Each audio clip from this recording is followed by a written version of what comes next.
So today let's talk about something which is very important for both organic farmers as well as home gardeners to know. The fungus to bacteria ratio in your soil. Now, why is this important? It's important because different crops like different fungus to bacteria ratios, and they could be very different. For example, trees, perennials, grasses, they usually prefer a high fungus to bacterial ratio, right? Whereas in the soil. Whereas vegetables, they would typically like a low fungal to bacterial ratio, right? So vegetables like bacterially dominated soils, while trees, your fruit trees and other trees, they like fungally dominated soils. So this is a very important thing to keep in mind, because as a farmer or as a gardener, one of the things that you're going to do is you're going to amend your soil or try to influence the soil food web around it to make sure that whether it's fungally dominated or bacterially dominated based on what you are growing, right?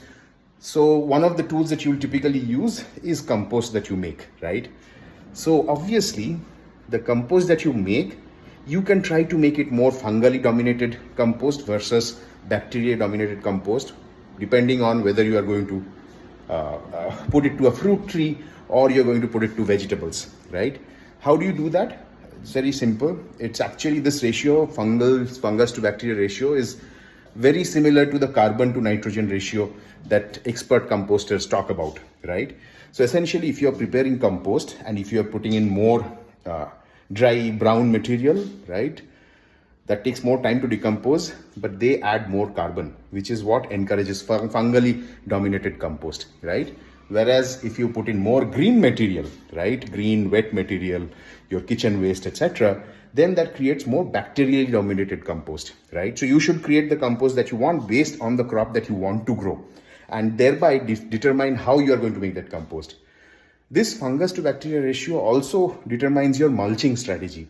What is mulching? Mulching is basically when on top of the soil, you put a layer of different dead material. Could be leaves, dry leaves, could be different biomass which you have put to cover the soil, right? A fairly common technique that especially organic farmers would use. Now, what sort of mulch you are going to put depends on whether you want the soil to become fungally dominated or bacterially dominated.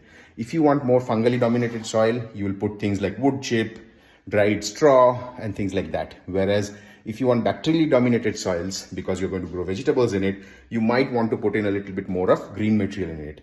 What's also interesting is whether you are going to put mulch on top of the soil or whether you are just going to mix it into the soil. Even that determines the fungus to bacteria ratio.